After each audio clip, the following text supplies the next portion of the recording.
नमस्ते, मेरा नाम रवि है और आप देख रहे हैं रात्रिकालीन न्यूज़। रात्रिकालीन न्यूज़ में आज बात करेंगे राजस्थान के जो सियासी उठापटक है, जो राजस्थान के अंदर जो भूचाल आया हुआ है उसके बारे में। और ये जानेंगे कि आखिरकार जब सोनिया गांधी को फैसला लेना था कि 2 दिन में कि वो कौन सा सीएम होगा जो राजस्थान का नेतृत्व करेगा और राजस्थान की कुर्सी पे बैठेगा, और अशोक गहलोत इस्तीफ़ा दे देंगे, मगर वो कौन सी मजबूरी है जिसके कारण अशोक गहलोत से इस्तीफ़ा आला कमान ले नहीं पा रहा है। और ये भी जानेंगे कि आखिरकार उस दिन क्या क्या घटनाएं घटीं जिस कारण मल्लिकार्जुन खड़गे ने ये बोला कि इतनी बेइज्जती मेरे राजनीतिक कैरियर में जितनी नहीं हुई उतनी से एक दिन में आप लोगों ने मेरी बेइज्जती करवा दी। और ये भी जानने की कोशिश करेंगे कि रात के 3 बजे वो कौन सी मीटिंग हुई जिस मीटिंग में ये फैसला लिया गया सोनिया गांधी द्वारा कि मल्लिकार्जुन खड़गे कांग्रेस के अध्यक्ष के लिए चुनाव लड़ेंगे। और ये भी जानने की कोशिश करेंगे कि जब राहुल गांधी और प्रियंका गांधी ने राजस्थान के स्पीकर को ये आदेश दे दिया था कि जिन विधायकों को इस्तीफ़ा देना है उनका इस्तीफ़ा आप मंजूर कर लीजिए और उनको चुनाव में वापस भेज दीजिए, उसके बावजूद भी क्यों सोनिया गांधी ने सीपी जोशी को फ़ोन करके बोला कि जो राहुल प्रियंका ने बोला है उनकी बातों पे आप विचार मत कीजिए और कोई भी फैसला मत लीजिए जब तक हम कुछ नहीं कहेंगे। और ये भी जानने की कोशिश करेंगे कि इतना भूचाल मचने के बावजूद भी राहुल गांधी ने दिल्ली आना क्यों पसंद नहीं किया और दिल्ली आने से क्यों कतराते रहे, और जो उठापटक मची है उसको शांत करने की कोशिश क्यों नहीं की।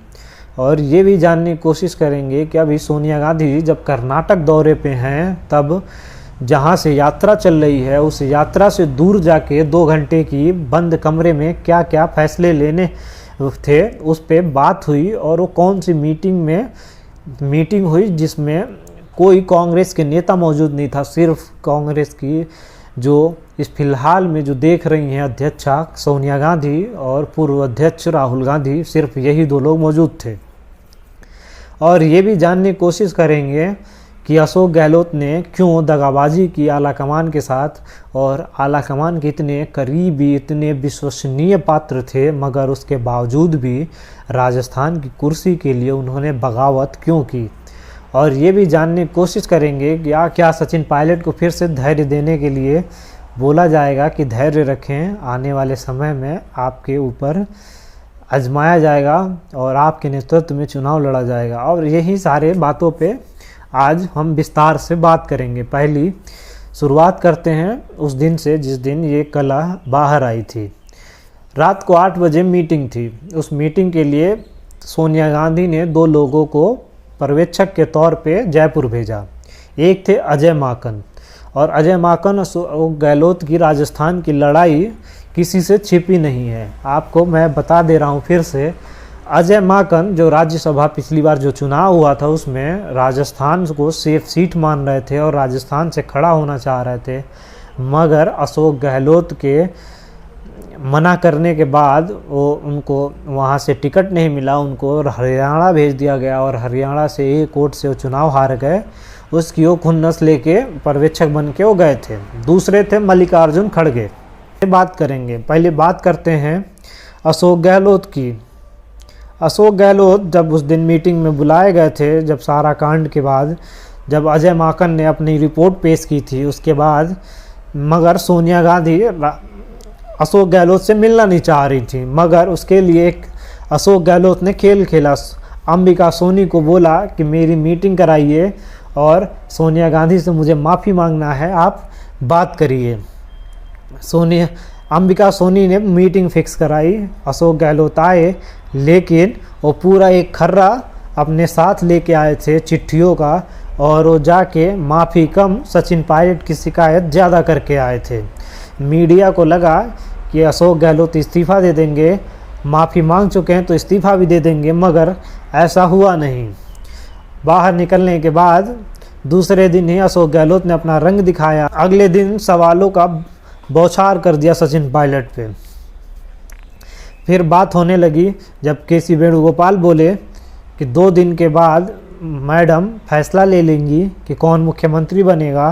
फिर सोनिया गांधी को किसी करीबी नेता ने बोला कि अगर आपने ये फैसला लिया कि अशोक गहलोत मुख्यमंत्री नहीं रहेंगे और मुख्यमंत्री सचिन पायलट बनेंगे, फिर आपके जो उम्मीदवार हैं मल्लिकार्जुन खड़गे वो अपना चुनाव हार जाएंगे और शशि थरूर अपना चुनाव जीत जाएंगे। सोनिया गांधी ने पूछा वो कैसे?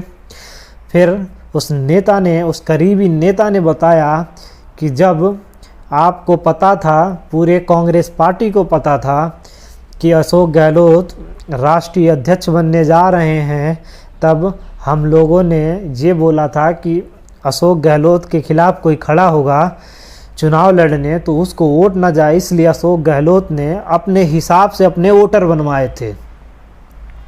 कि सबको पता था कि अशोक गहलोत राष्ट्रीय अध्यक्ष बनने जा रहे हैं, तो उन्होंने अपने बंदों को वोट देने के लिए वोटर लिस्ट में शामिल करवाया। 450 राजस्थान के वोटर थे, जिसमें पूरे 430 अशोक गहलोत ने तय किए थे, उन्हीं के खास लोग थे। अगर सोनिया गांधी उनको सीएम पद से हटा देती तब वो 450 के वोट मल्लिकार्जुन खड़गे को न पड़ के शशि थरूर को पड़ जाते और शशि थरूर चुनाव जीत जाते। इसलिए सचिन पायलट को और इंतज़ार करना पड़ रहा है और सोनिया गांधी अपना फैसला नहीं ले पा रही हैं, क्योंकि उनको पता है कि अगर अभी मुख्यमंत्री पद से अशोक गहलोत को हटाया गया तो बदला ज़रूर लेंगे। और बात करेंगे मल्लिकार्जुन खड़गे को। रात को 3 बजे मीटिंग बुलाई गई। रात तक मल्लिकार्जुन खड़गे को पता नहीं था कि मुझे नामांकन भरना है कि नहीं, क्योंकि जब ये खबर चली गई, पूरे बाहर निकल गई कि अशोक गहलोत ने विश्वासघात किया है सोनिया गांधी के साथ, अब वो अध्यक्ष पद के दावेदार नहीं हैं, उस रेस से बाहर हो चुके हैं, तब तुरंत केरल से दौड़ के दिग्विजय सिंह दिल्ली आए, मधुसूदन मिस्त्री से फॉर्म लेके गए नामांकन का, और उनको लगा कि अब मेरे अलावा कोई कांग्रेस के पास कोई उम्मीदवार नहीं है तो मैं चुनाव लड़ूंगा, मैं अध्यक्ष बनूंगा। मगर रात को एक मीटिंग बुलाई गई जिसमें केसी वेणुगोपाल को केरल से रात को फ्लाइट पकड़वा के दिल्ली भेजा गया, और जो राहुल गांधी के करीबी के जो नेता हैं, जो सन 2000 वाले नेता हैं, उन लोगों ने रात को ये फैसला लिया और ये फैसला सोनिया गांधी को सुनाया गया कि दिग्विजय सिंह को चुनाव नहीं लड़वाया जाए, अगर लड़वाना है तो अपने विश्वास पात्र मल्लिकार्जुन खड़गे को चुनाव लड़वाया जाए जिस पे विश्वास हो। और यह फैसला लिया गया और वो फैसला लेके केसी वेणुगोपाल को बताया गया, और रात को फ्लाइट करा के केसी वेणुगोपाल को दिल्ली भेजा गया, और रात के 3 बजे सोनिया गांधी से मुलाकात हुई और ये तय हुआ कि मल्लिकार्जुन खड़गे कांग्रेस अध्यक्ष पद के लिए चुनाव लड़ेंगे। जब सुबह ये सबको पता चला तब दिग्विजय सिंह ने अपना फॉर्म वापस ले लिया और बोलने लगे कि हमें पता नहीं था कि मल्लिकार्जुन खड़गे चुनाव लड़ेंगे, नहीं तो हम फॉर्म लेते नहीं। और वो अपना नामांकन वापस करके मल्लिकार्जुन खड़गे के प्रस्तावकों में शामिल हो गए।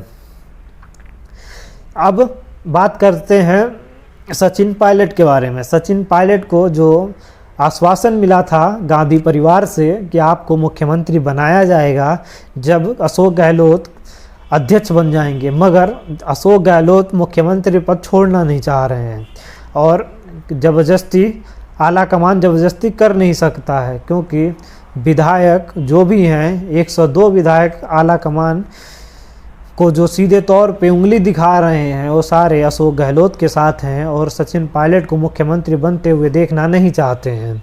उनका कहना है कि जो सचिन पायलट हैं वो विश्वासघात किए हैं और राजस्थान सरकार गिराना चाह रहे थे।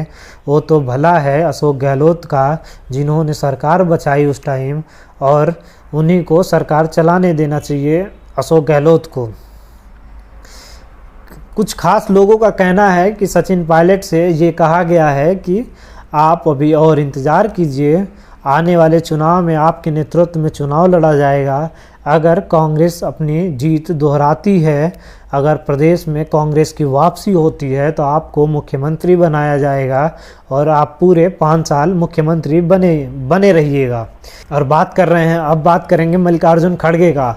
जब उनको दिल्ली से फ़ोन गया पर्यवेक्षक बनने के लिए, तब वो गुलबर्गा में छुट्टी मना रहे थे और वो रात को टैक्सी से 8 घंटे का सफ़र करके हैदराबाद गए, हैदराबाद से दिल्ली गए, दिल्ली से जयपुर आए और इतनी लंबी यात्रा करने के बाद जब राजस्थान पहुँचे, जब अशोक गहलोत के आवास पे आराम कर रहे थे, तब उनको पता चला कि वहाँ पे एक मीटिंग चल रही थी और विधायकों ने ये फैसला कर लिया है कि विधायक दल की बैठक में नहीं जाना है। तब उन्होंने अशोक गहलोत को खूब सुनाया और अशोक गहलोत को बोला कि मेरे राजनीतिक जीवन में इतनी बेइज्जती नहीं हुई है जितना आपने यहाँ मेरा करवाया है। मगर तब अशोक गहलोत ने तुरंत विधायकों को फ़ोन करके 5 विधायकों को बुलाते हैं और मनोहर जोशी, रोहित बोरा, अशोक चांदना, प्रताप सिंह खाचरवास और शांति धारीवाल और दानिश अब्रार जैसे विधायक वहां पहुंचते हैं। लेकिन अजय माकन का जो खेल है अब स्टार्ट होता है। अजय माकन ने सचिन पायलट का जो नाम लेते हैं वो सारे विधायक उठ के वापस पहुंच जाते हैं। ये जानते थे, अजय माकन को ये पता था कि सचिन पायलट का अगर नाम लूँगा तो ये आला कमान से भिड़ जाएंगे। जो ये विश्वसनीय बने हुए हैं आला कमान के, वो सचिन पायलट के नाम से उनके विरोधी हो जाएंगे और इन दोनों की फाइट होगी और मज़ा बैठ के मैं लूँगा। सेम वैसे ही हुआ कि अशोक गहलोत ने बगावत कर दिया आला कमान के सामने और अजय माकन को पर्यवेक्षक बना के भेजा गया था। उन्होंने अपना रिपोर्ट 1 दिन में पेश कर दिया कि सारे कांड थे वो सब के जिम्मेदार अशोक गहलोत हैं। अशोक गहलोत के इशारे पे सब कुछ हुआ। इस कहानी के डायरेक्टर भी, राइटर भी अशोक गहलोत थे और दिखाने के लिए जयपुर से 700 किलोमीटर दूर तरोट माता के दर्शन के लिए जैसलमेर गए थे और वो ये दिखाना चाह रहे थे कि विधायक जो कर रहे हैं वो सब विधायक अपने मन से कर रहे हैं, हमको नहीं मालूम। मगर वो सारी स्क्रिप्ट पहले से लिख के दे गए थे और जैसे जैसे डायरेक्टर ने बोला वैसे वैसे एक्टरों ने अपनी एक्टिंग करना स्टार्ट किया। एक साइड से कह सकते हैं कि जादूगर ने अपने पिटारे से अपने जमूरों को निकाला और सारे जमूरे बाहर निकल के अपना अपना जादू दिखाना स्टार्ट कर दिए। ये थी राजस्थान के अंदर की सारे किस्से और जो हलचल वहाँ मची हुई है उसके अंदर के कि कौन गुनहगार है और कौन इसका दोषी। ऐसे ही खबरों के लिए आप देखते रहिए रात्रिकालीन न्यूज़ और उसको सब्सक्राइब करना मत भूलिए। ऐसे खबरों के लिए हमारे साथ आप बने रहिए। धन्यवाद।